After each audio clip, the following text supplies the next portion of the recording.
오늘은 9월 19일 금요일 아침입니다. 함께 나눌 말씀은 열왕기상 15장 1절부터 15절까지의 말씀이며 먼저 1절과 2절 말씀 읽겠습니다. 느밧의 아들 여로보암 왕 18째 해에 아비암이 유다 왕이 되고 예루살렘에서 3년 동안 다스리니라. 그의 어머니의 이름은 마아가요 아비살롬의 딸이더라. 비록 이전 이야기에서 북이스라엘의 여로보암 왕이 죽은 이야기가 나왔지만 르호보암 왕의 아들 아비암이 왕이 되었을 때에는 아직 여로보암 왕이 살아 있었기에 다시 언급이 됩니다. 르호보암 왕의 아들 아비암의 통치 기간은 짧았습니다. 겨우 3년입니다. 짧아도 너무 짧았습니다. 과연 이유가 무엇이었을까요? 우선 3절에서 이런 말씀이 나옵니다.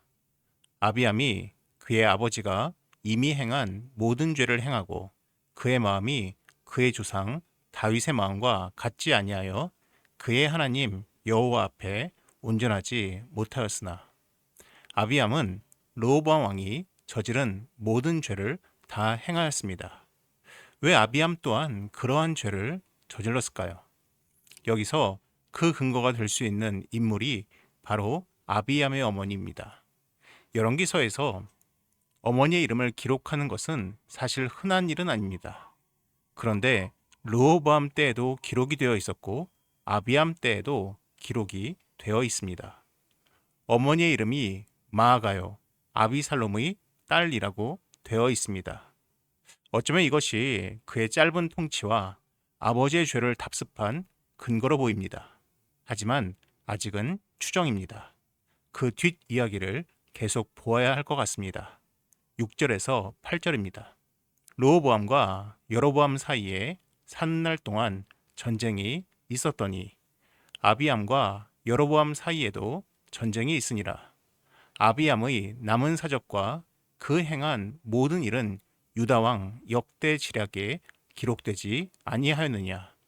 아비암이 그의 조상들과 함께 자니 다윗성에 장사되고 그 아들 아사가 대신하여 왕이 되니라.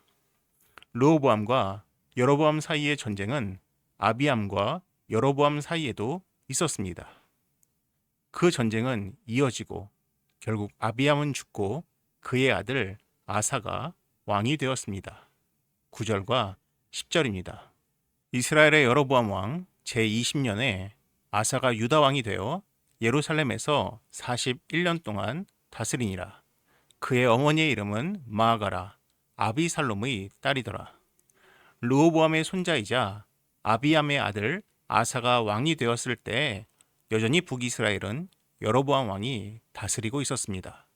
참고로 여로보암 왕은 22년을 다스렸는데 아사 왕은 무려 41년을 다스렸습니다. 여기에 의아한 언급이 있습니다. 분명 아사의 아버지 아비암에 대한 기록에서 어머니 이름이 마아가라고 했는데 아사의 어머니도 마아가라고 나옵니다. 아비살롬의 딸이라고 나온 걸 봐서는 동명이인은 아닌 것 같습니다. 과연 어떻게 이런 족보가 만들어질까요? 사실 이것은 가족관계를 의미하는 히브리어 단어들의 신축성 때문입니다. 어머니로 사용되는 히브리어는 할머니로 사용되기도 합니다. 딸이란 단어가 손녀란 의미로 사용되기도 합니다. 이러한 배경으로 이해를 가면 납득이 갑니다. 마아가는 아비암의 어머니이자 아사의 할머니였습니다. 그래서 10절을 NIV 성경으로 보면은 어머니가 아니라 할머니란 단어를 사용하고 있는 것을 볼 수가 있습니다. 이제는 아사 왕의 통치에 대한 이야기가 나오는데 먼저 종교에 관련된 통치 내용을 언급합니다. 12절부터 13절입니다. 남색하는 자를 그 땅에서 쫓아내고 그의 조상들이 지은 모든 우상을 없애고 또 그의 어머니 마아가가 혐오스러운 아세라상을 만들었으므로 태우의 위를 패하고 그 우상을 찍어 기드론 시냇가에서 불살랐으나 남색하는 자, 즉 자신의 할아버지 르호보암 시대 때 등장했던 그러한 남자 창기들을 다 내어 쫓았습니다. 동시에 모든 우상들을 없앴습니다. 그런데 여기에 아사의 할머니 마아가가 등장합니다. 할머니가 만들었던 아세라상을 찍어내고 불살라 버렸다라고 합니다. 이제야 왜 아비암 때 그리고 아사의 때에 어머니이자 할머니였던 마아가의 이름이 기록되었는지, 또한 아비암이 왜 그러한 죄를 저질렀는지 이해가 됩니다. 마아가는 우상 숭배자였습니다. 또한 우상을 만드는 자였습니다. 그런데 아사 왕은 이것을 용인하지 않았습니다. 무엇보다 마아가와의 거리를 두기 위해서 태후의 자리에서 물러나게 했습니다. 르호보암 왕은 자신의 어머니 암몬 사람 나아마의 영향력을 벗어나지 못했습니다. 아비암 왕 또한 자신의 어머니 마아가의 영향력에서 벗어나지 못했습니다. 그러나 아사 왕은 달랐습니다. 자신의 할머니 마아가의 영향력을 벗어났고 심지어 태후의 위를 폐하여서 거리감까지 두었습니다. 14절과 15절입니다. 다만 산당은 없애지 아니하니라. 그러나 아사의 마음이 일평생 여호와 앞에 온전하였으며 그가 그의 아버지가 성별한 것과 자기가 성별한 것을 여호와의 성전에 받들어 드렸으니 곧 은과 금과 그릇들이더라. 물론 그의 종교개혁이 완벽하지는 못했습니다. 산당 제거까지 이르지는 못하였으나 그에 대한 평가는 여호와 앞에서 온전하였다였습니다. 또한 그는 아버지 때부터 모아둔 은과 금과 그릇들을 여호와의 성전에 바쳤습니다. 아사의 종교개혁은 성공적이었으며 무엇보다 솔로몬 때부터 계속되어진 우상 숭배를 어느 정도 끊어내는 역할을 하게 되었습니다. 제가 가끔씩 들어가 보는 사이트가 있습니다. 정신의학 신문이라는 사이트입니다. 정신과 전문가들이 글을 기고하고 또한 사연들에 대해서 상담을 해주는 그러한 사이트입니다. 언젠가 그 에고 바운더리에 관한 기사를 읽은 적이 있습니다. 에고 바운더리란 어떤 개인의 자아의 경계를 의미하는 용어입니다. 니나 브라운이란 올드 도미니언 대학 교수가 에고 바운더리를 4가지 유형으로 설명하였다고 합니다. 첫째, 부드러운 경계는 타인의 경계와 통합하는 성향으로 심리 조정을 당하기가 쉽습니다. 둘째, 스폰지 경계는 부드러운 경계와 엄격한 경계의 중간 형태로 정서에 전염되는 경향성이 그 중간 단계입니다. 셋째, 엄격한 경계는 경직된 구조의 형태로 닫혀 있거나 벽이 쳐져 있어서 변화가 어렵습니다.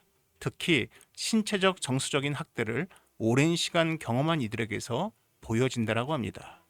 마지막 넷째, 유연한 경계는 의사결정과 타인을 허용하는 범위에서 개인의 통제력과 판단력이 올바르게 작용합니다. 어떤 것을 거절하고 어떤 것을 수용할지를 올바르게 스스로 결정할 수 있고 정서가 전염되거나 심리 조종이 이루어지기 어렵다라고 합니다. 솔로몬의 후반부 모습, 르호보암의 모습, 아비암의 모습을 보면은 부드러운 경계의 모습이 있습니다. 아내로부터 혹은 어머니로부터 우상 숭배에 대하여서 쉽게 조정을 당하고 오염된 모습이 있습니다. 그런데 아사는 달랐습니다. 비록 자신의 증조 할아버지인 솔로몬 때부터 할아버지 르호보암, 아버지 아비암이 우상을 숭배하면서 그러한 분위기 속에서 자랐음에도 불구하고 우상 숭배에 대해서 묶여있는 그런 엄격한 경계의 소유자가 아니었습니다. 또한 우상 숭배를 사랑하는 할머니가 살아있음에도 불구하고 조종당하는 부드러운 경계의 소유자도 아니었습니다. 그는 유연한 경계의 소유자로서 하나님 앞에서 올바른 통제력과 판단력을 가지고 올바른 것을 행하였습니다. 건강한 에고 바운더리를 소유하고 있었던 것 같습니다. 우리 또한 악에 대해서 부드러운 경계 소유자처럼 쉽게 그것을 수용하는 자들이 아니라, 혹은 잘못된 옛 습관에 묶여 있어서 그것을 벗어나지 못하는 엄격한 경계의 소유자가 아니라, 하나님 앞에서 그 말씀에 따라 올바른 것이 무엇인지를 결정하고 판단할 수 있는 유연한 경계의 소유자가 되면 좋겠습니다. 기도하겠습니다. 사랑이 많으신 하나님 아버지, 참으로 아사가 자신의 아버지부터 시작해서 증조 할아버지에 이르기까지 그 대대로 이어졌던 그 모든 악들을 담대하게 끊어내고 하나님 앞에서 올바로 행하였던 것처럼, 하나님, 우리 안에 담겨져 있는, 혹은 우리 안에 배어져 있는 그러한 모든 악한 습관들을 단호하게 끊어낼 수 있는 우리가 되게 하여 주시옵소서.